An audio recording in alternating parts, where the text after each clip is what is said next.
작년에 보고 새해 들어서 처음 여러분을 뵙는 것 같아요.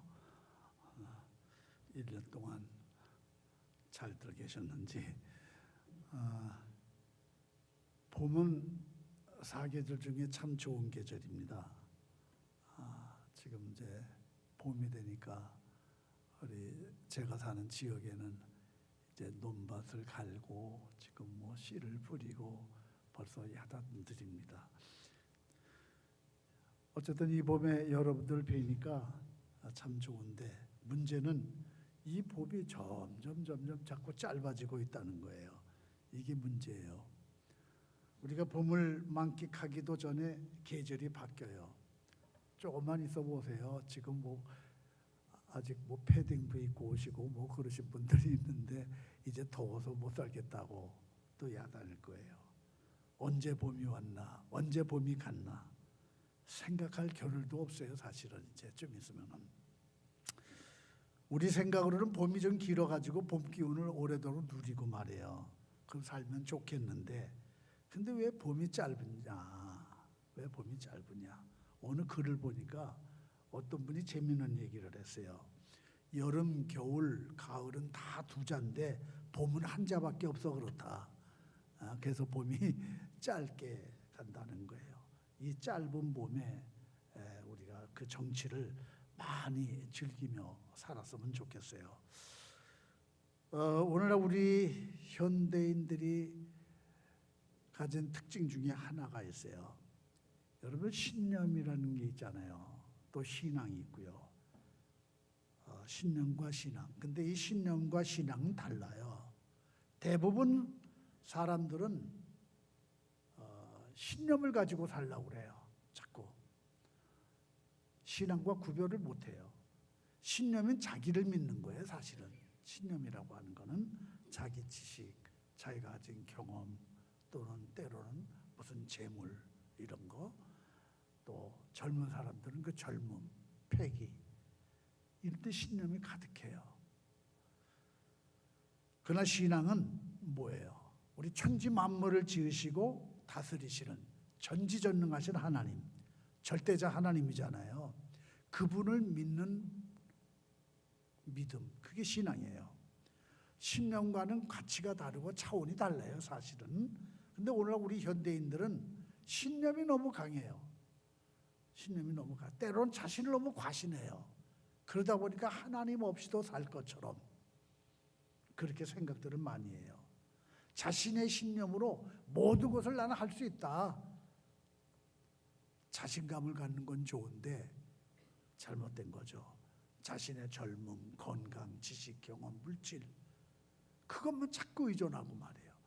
그것들이 인생의 영원한 행복을 가져다 주는 것처럼 그렇게 생각하고 사람들이 살아간다 그 말이에요. 그래서 많은 사람들이 하나님을 부정하는 이유, 교회를 나오지 않는 이유가 바로 그게 가장 커요. 사실은 자신들의 그 얄팍한 지식과 과학과 경험과 물질과 무슨 다 그런 것들이 자기를 편안하게 해준다. 우리가 살아가는 이 세계를 다스린다. 그 열망을 가지고 있어요, 사람들이. 그걸 뛰어넘어서 신앙으로 그리고 하나님을 섬기며 살아야 되는데, 그러니까 사람들이 자기 몸으로 큰 몸부림을 쳐요. 세상 살아보겠다고요. 그 결과는 뭐예요? 지금 우리가 살아가는 이 현대의 결과물은 갈등, 온갖 분열, 분쟁, 전쟁, 이런 세태의 모습을 가지고 있어요. 여러분, 우리 인간의 능력은 한계가 있는 거예요. 그 유한한 것으로 영원한 것을 대신하지를 못해요. 우리 인간의 신념을 가지고요, 하나님을 믿는 신앙을 대신할 수 있느냐? 아니거든요. 육체적인 것을 가지고 영적인 것을 대신하겠느냐? 측정할 수 없어요. 아무리 신념이 강해도요, 불신앙으로는 우리가 세상을 이길 수도 없고 내가 당하는 어려움도 견뎌낼 수가 없어요. 좋은 환경, 만족스러운 그런 조건이라고 해도 하나님 없이는 우리가 이 땅에 온전히 설 수가 없다. 왜 그래요? 그 이유는 우리가 피조물이기 때문에 그런 거예요. 다시 말하면 하나님의 형상으로 창조된 인간은 하나님을 떠나 살 수 없는 거예요. 그렇기 때문에 우리가 인간의 신념으로는 신앙을 앞서려고 하면 절대로 안 됩니다. 절대로 안 돼요. 요한일서 5장 4절에 이렇게 말씀하죠. 하나님께로서 난 자마다 세상을 이기느니라. 세상을 이김은 이것이니 오직 믿음이라. 이렇게 얘기를 해요. 우리의 믿음. 우리 믿음만이 세상을 이길 수 있다는 거예요. 근데 이 세상에는요, 죄와 불의가 가득하잖아요. 그런 것들이 우리를 유혹해요. 그런 불신앙의 요소들 이 세상에 우리 곁에 얼마나 많은지 몰라요. 그래서 세상을 이길 수 있는 믿음이 우리에게 정말 필요한 거예요. 우리에게. 저는 오늘 설교 제목을 전에는 그리고 이제는 그러세요. 이 짧은 글귀 속에 우리 인생의 과거와 현재가 축약되어 있다. 완전 축약되어 있는 거예요. 저는 그렇게 생각해요. 고난당하기 전에는 내가 그릇 행하였더니 이제는 주의 말씀을 지키나이다. 사실 여기에 해당되지 않는 사람은 없어요. 저도 그렇고 여러분들도 그렇고 전에는 이제는 삶이 달라진 거예요. 여러분 고난당하기 전에는 뭐예요? 과거잖아요. 지난 과거에는 우리가 내 마음대로 살았어요. 내 지식과 경험과 물질을 신념으로 의지하며 살았어요. 하나님 없이도 내 힘으로 얼마든지 할 수 있다. 이겨낼 수 있다. 그렇게 살았어요. 그러나 이제는 뭐예요? 과거를 버렸다는 거예요. 그런 과거를. 이제는 신념이 아니라 신앙을 가지고 내가 산다는 거예요. 하나님만 의지하고 살아본다는 거예요. 성경에 보면은요, 전에는 이제는 하는 것처럼 이 과거와 현재를 구분하고 살아가는 성인들의 그런 모습들이 얼마나 많은지 몰라요. 전에는 잘못했어요. 불순종했어요. 타락했어요. 방탕했어요. 거짓되게 살았어요. 전에는 내 고집대로 살았어요. 그러다가 다 실패했어요. 망했어요. 병들었어요. 절망적이에요. 그런데 성인들은 이것으로 끝나질 않아요.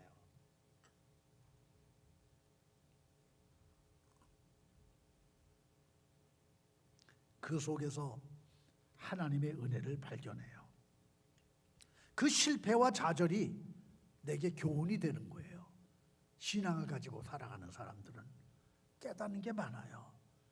그래서 이제는, 현재는, 지금은 나의 과거를 다 버리고 하나님의 은혜를 철저히 깨달아 감사하고 순종하고 그 새 삶을 결단하는 거예요.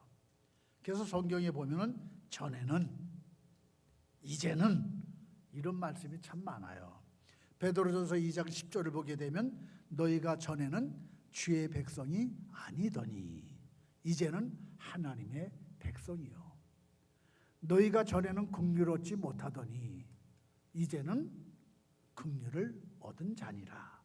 이런 말씀이 반복되어 나옵니다. 전에는, 이제는. 완전히 달라진 그 삶의 모습을 말씀하는 거예요. 전에는 긍휼을 얻지 못했는데 이제는 긍휼을 얻은 자라. 내 마음대로 살 때는 하나님의 긍휼을 얻지 못했는데 이제는 주님 뜻대로 사니까 하나님이 내게 긍휼을 베풀어 주신다. 그거예요. 여러분 여기서 긍휼이 뭐예요? 그 사전적인 뜻으로 볼 때는 긍휼이라는 것은 가볍게 여겨서 돌보아 준다. 이런 뜻이에요. 가볍게 여겨서 긍휼을 도와준다는 거예요. 하나님이 나를 가볍게 여겨서 나를 도와주신다. 이런 은혜, 이게 긍휼이거든요. 내 마음대로 살 때는 하나님의 긍휼을 얻지 못했는데, 몰랐는데 이제는 그 하나님의 은혜를 깨달아서 이제는 하나님의 긍휼을 얻고 산다.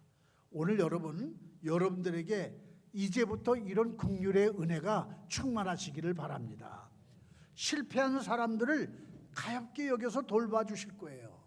고통받는 사람들을 가볍게 여겨서 돌봐주시고, 병든 사람들을 가엾게 여겨서 하나님이 치료해 주시고 이제는 긍휼을 얻은 자니라. 할렐루야.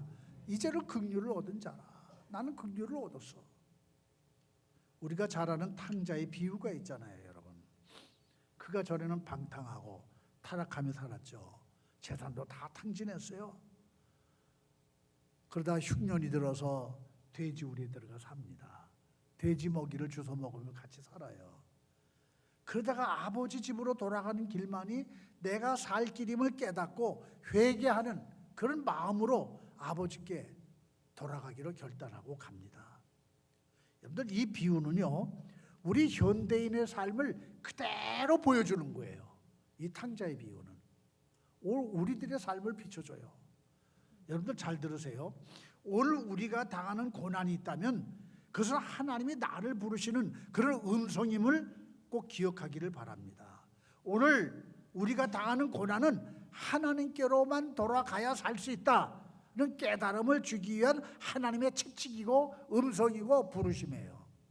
이걸 우리가 깨달아야 돼요.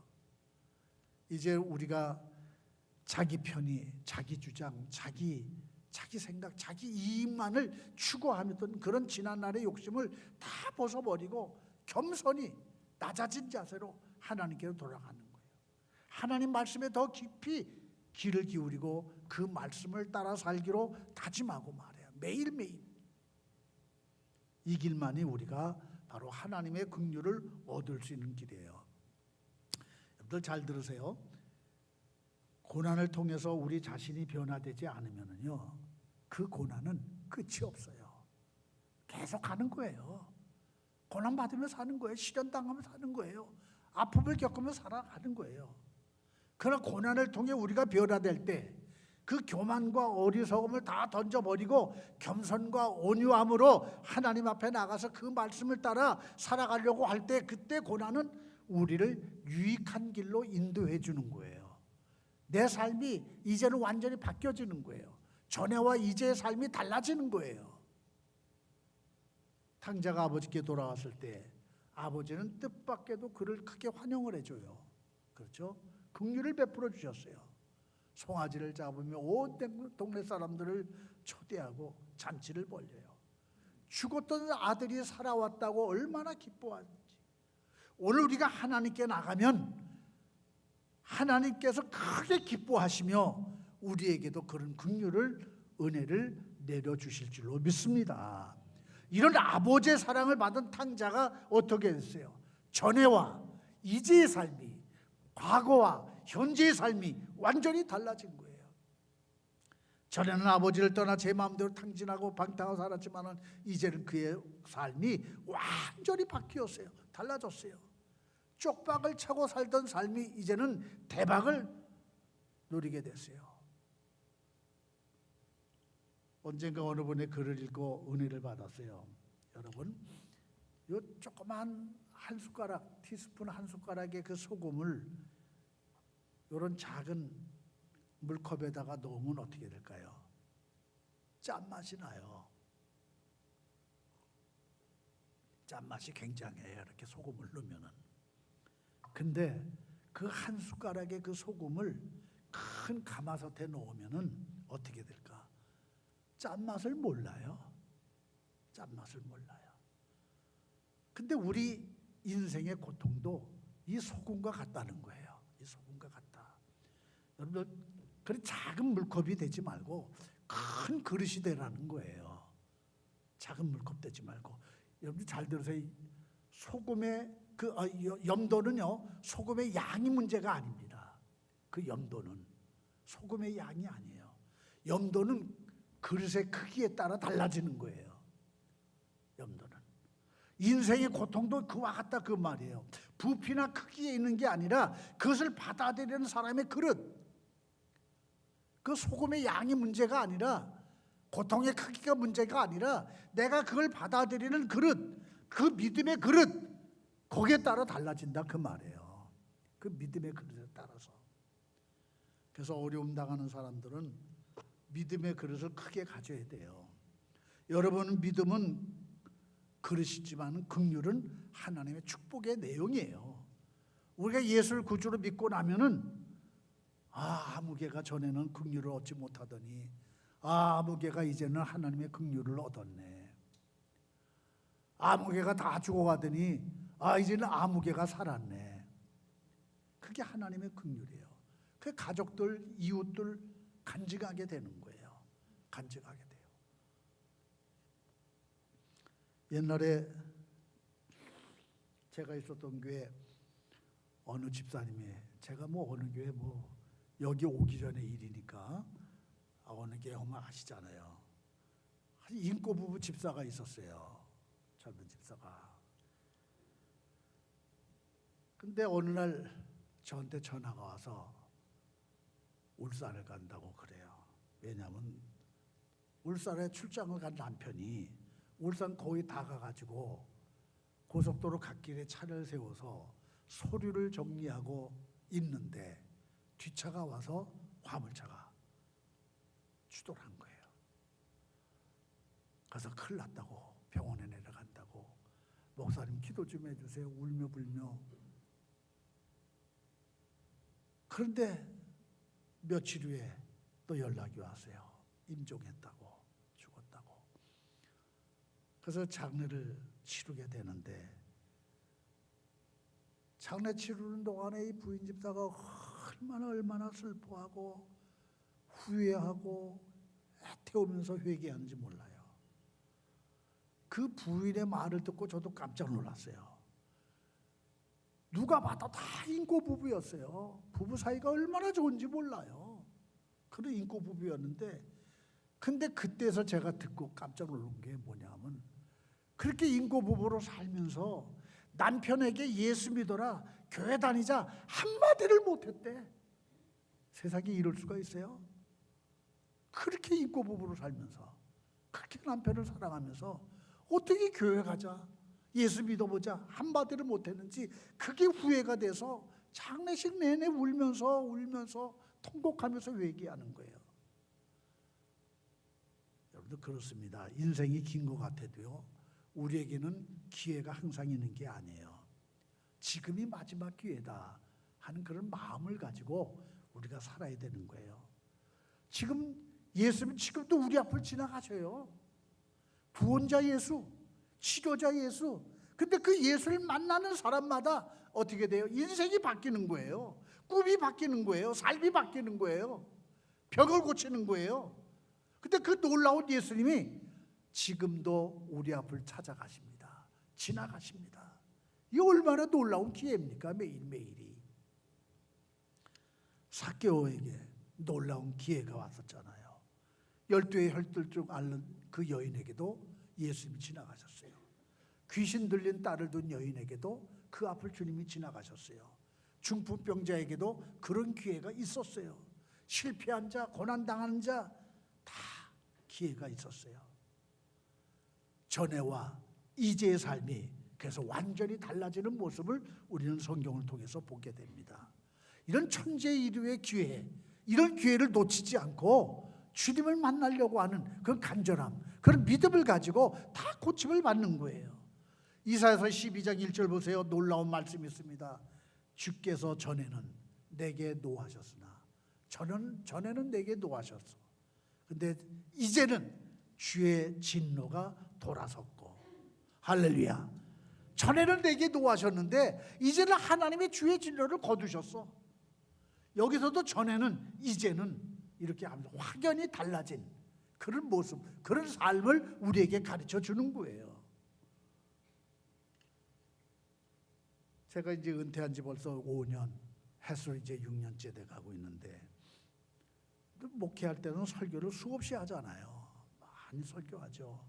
주일날도 하고 수요일도 하고 새벽도 하고 금요일도 하고 매일매일 아주 특별한 경우 외에는 매일매일 하는 거예요. 돌아보면 어떻게 했지? 하나님의 은혜에 돌아보.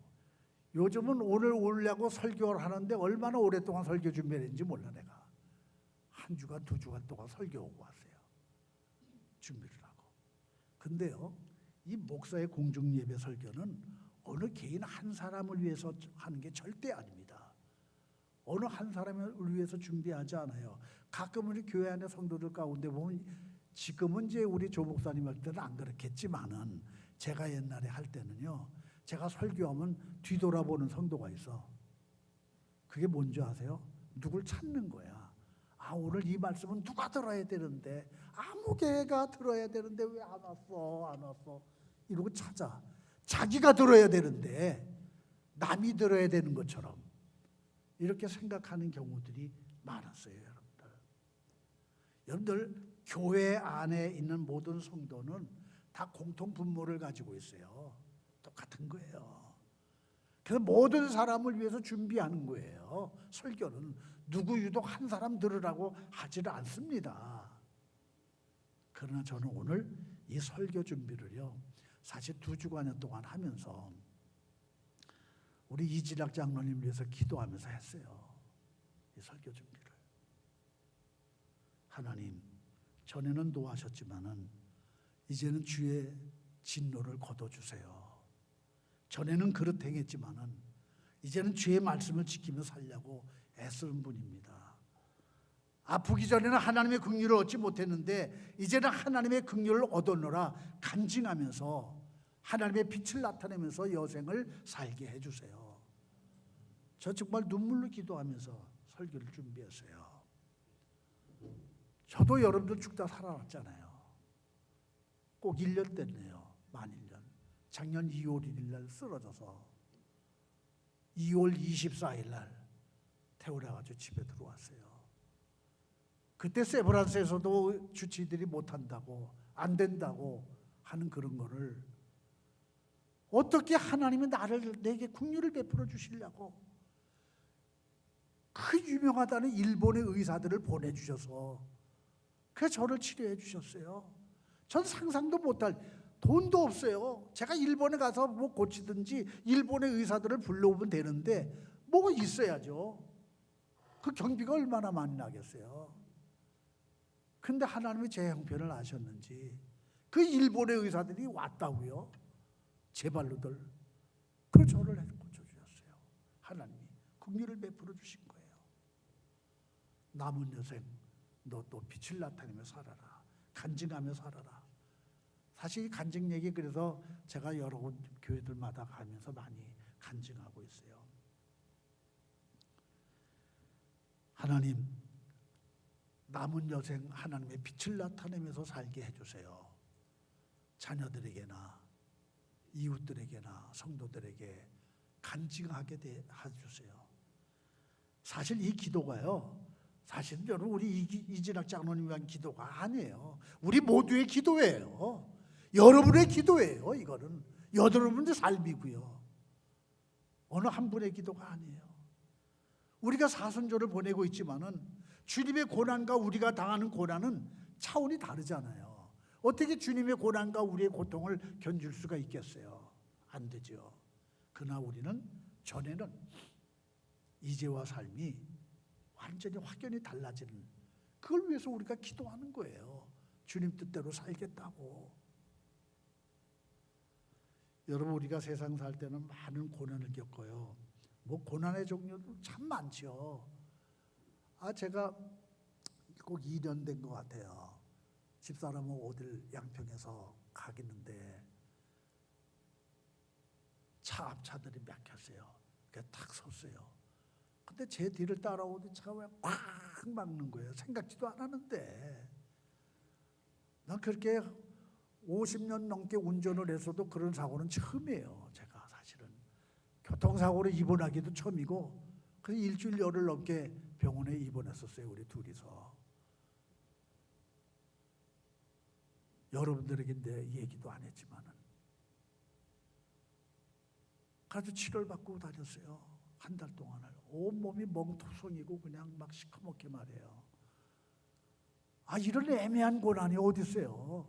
내가 무슨 잘못을 했다고, 예? 이런 어려움을 겪어야 되느냐 그 말이에요. 더더 목사가 돼가지고 창피하게, 예? 그런 애매한 고난들이 우리에게 있어요.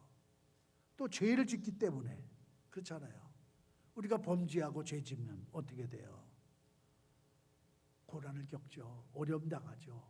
이건 저주적인 거예요. 사실은 어떻게 보면은. 또 우리 예수님의 제자들 보세요. 자원에서 고난을 받잖아요. 주님이 가신 그 길을 따라가겠다고 순교해요. 십자가의 길을 다 걸어가요. 이건 자원하는 거죠. 내 스스로가. 여러분들 교회를 위해서, 주님의 몸된 제단을 위해서 스스로 자원해서 하는 고난이 있잖아요. 희생이 있고 헌신이 있고. 이건 자원이죠. 기쁜 거예요. 기쁜 거예요.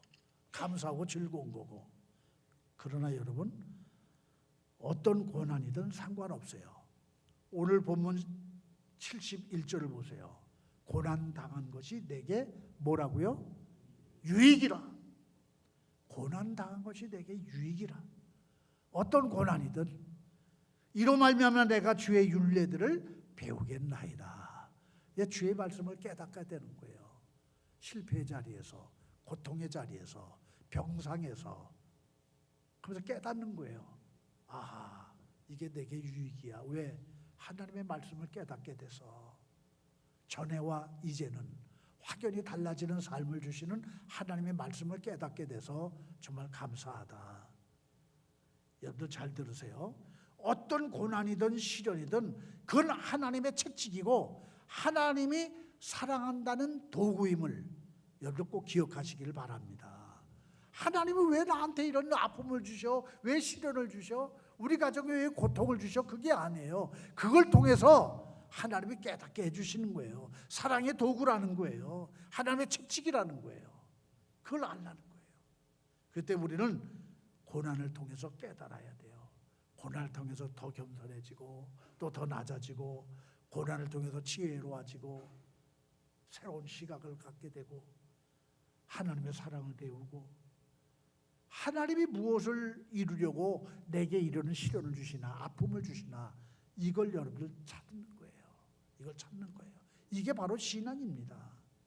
여러분, 하나님 아버지의 뜻이 뭐예요?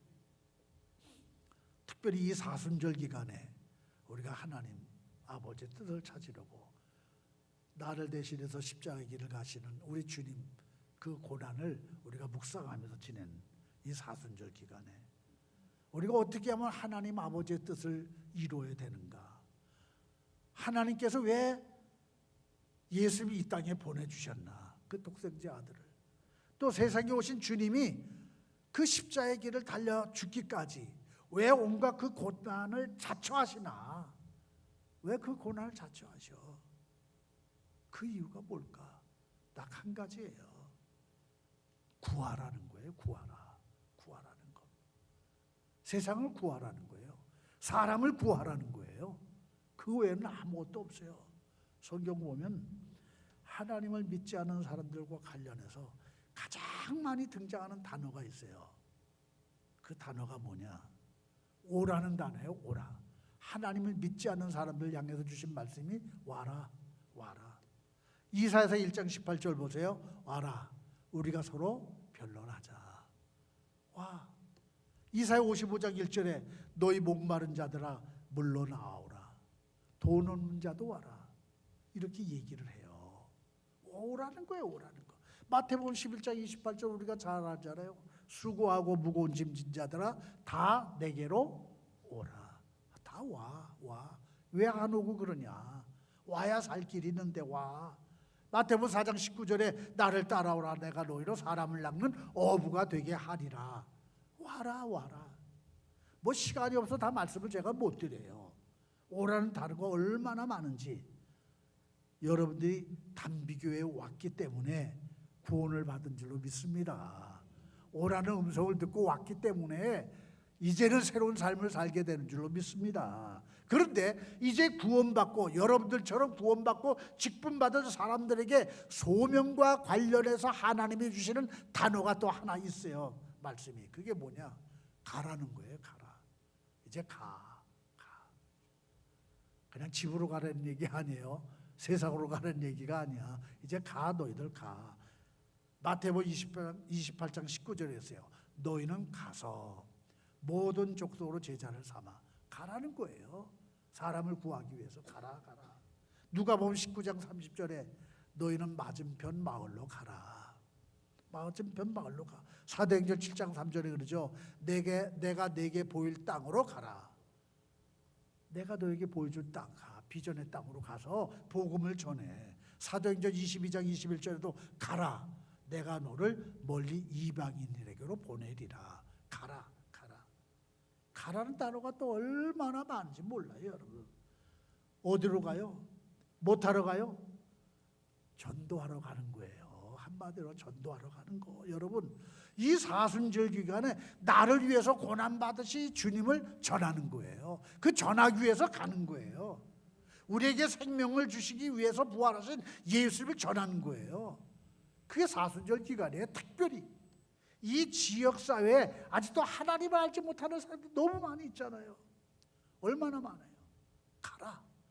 그를 향해 가라 하시니 명령의 말씀, 여러분들 가볍게 듣지 마세요. 가볍게 듣지 마세요.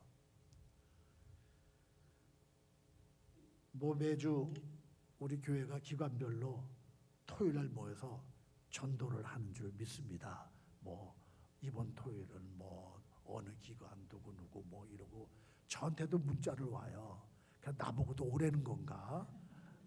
그 먼 데 있는 나보고도 오라는가 봐. 가야지. 그런데 토요일날은 길이 막혀요. 오늘 주일날은 차가 없어요. 길에 1시간이면 와요. 우리 집에서 여기까지 1시간이면 달려오거든요. 근데 토요일날은 2시간도 좋고 측정을 못해요. 3시간도 좋고. 그러니까 나한테 전도 문자 보내도 내가 못 온다고, 여기를 오고 싶어도. 근데 우리 집 바로 밑에 서울대 교수가 계셔요. 작년에 은퇴하신 분인데 권사님하고 두 분이, 장날이면 시골장은 사람이 많잖아요. 언제든지 가방 둘러매고 전도하러 가요. 이분들은. 교회가 저 사당동에 있어요. 교회가 큰은혜 교회라고 사당동에 있는데 이번 주일날은 교회를 그리 가죠. 오늘도 지금 거기서 예배 드릴 텐데. 근데 평일날은 그 양평에서 전도를 해요. 그러면 전도하는 내용이 뭔지 아세요? 아무데나 가까운 교회 가세요. 왜? 서울로 내려가지 못하잖아. 그렇죠? 그러니까 아무데나 가까운 교회 가세요. 예수 믿어요. 구원받습니다. 가세요. 과자도 한 봉지씩 담아 거기다가 꽂아 찍어가지고 그리고 돌려. 그러니까 가방이 크지. 사탕 하나 꽂아놓고 껌 하나씩 넣고 이러고 주는 게 아니에요. 과자 한 봉다리를 거기다 달아매가지고 전해주는 거예요. 그걸 사명으로 알아요. 이분들이 사명으로. 여러분, 우리가 기관별로 매주 토요일날 모여서 전도한다고 하는데 오늘은 또 누가 나왔을까? 누가 할까? 제가 많이 생각을 합니다. 그러나 그것만 가지고는 부족해요. 그것 가지고는. 그건 그냥 하는 거예요. 하는 거예요. 그건. 교회를 먼저 사랑한다고 한다면은 먼저 내 가족을 사랑한다면 먼저 내 가족들 불러와야 돼요. 우리 민항근 권사님 자매가 아버님을 모셔오듯이 가족들부터 불러와야 돼요. 가족들 같이 예배드리고 하는 거예요. 그게 교회 사랑하고 주님 사랑하는 마음이에요. 내 가족들 먼저 부르고. 저는 교회 창립 때부터 그랬어요. 서울 사는 형제들, 자, 형이 개척하는데 다 와라. 왔어요. 그리고 지인들 불러 모았어요. 부천에 사는 사람, 서울 사는 사람, 저 성남시에 사는 사람. 우리 성남시에 온 사람들 알잖아요. 우리 민항근 권사님도 잘 알 거야. 성남시에서 안영자 권사라고, 진창호 집사라고. 그 성남시에서 아침에 여기로 와요. 그래가지고 와서 애들 가르치고 성가대하고 그냥 복속거리고 오랫동안 그렇게 했어요. 5, 6년 동안. 우리 개초기 때. 다 불러 모았어요. 와라. 그런 분들의 수고와 희생이 없었으면은 교회가 굉장히 어렵겠죠. 그들이 바탕이 돼서 지역 활동을 하고 전도가 되고, 그러면 새로 오신 분들이 또 전도를 하고 은혜받고 말이에요. 이렇게 하면서 교회가 선 거예요. 이 지역사회 우리 단비교회가 전도 열심히 하는 그런 교회로 알려지기를 바랍니다. 정말 사람 구하는 일에 우리가 다른 것 없어요. 오라 하셔서 우리가 왔어. 그 가라 하면 우리가 가야 돼. 간증하고 살아계신 하나님 증거하고 나타내는 거예요. 내게 주신 시련, 그 이유도, 환난을 겪는 이유도 바로 이런 것들이에요. 그거 깨닫고 가는 거예요. 우리의 미래는요, 늘 믿음대로 열립니다. 할렐루야. 우리 믿음 그래요. 우리 미래, 앞날은 믿음대로 열리는 거예요. 우리 앞날은 전에와 이제의 삶이 완전 확연하게 달라지는 거예요.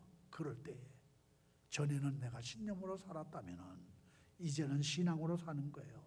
전에는 내 마음대로 고집하며 살았다면 이제는 주의 말씀에 순종하고 무릎 꿇고 살아가는 거예요. 전에는 세상 물질을 의지하고 바라보고 살았다고 한다면 이제는 믿음의 주요 나를 온전케 하시는 예수님만 바라보며 사는 거예요. 할렐루야. 고난당하기 전엔 내가 그릇 행하였더니 이제는 주의 말씀을 지키나이다 하신 이 말씀이 여러분들 삶의 지표가 돼서, 전에는 꽁꽁 얼어붙었던 겨울이었지만은 이제는 아름다운 꽃을 피우는 봄이 되어 씨 뿌리고 꽃을 가꾸며 살아가는 여러분들이 다 되시기를 바랍니다. 기도하겠습니다.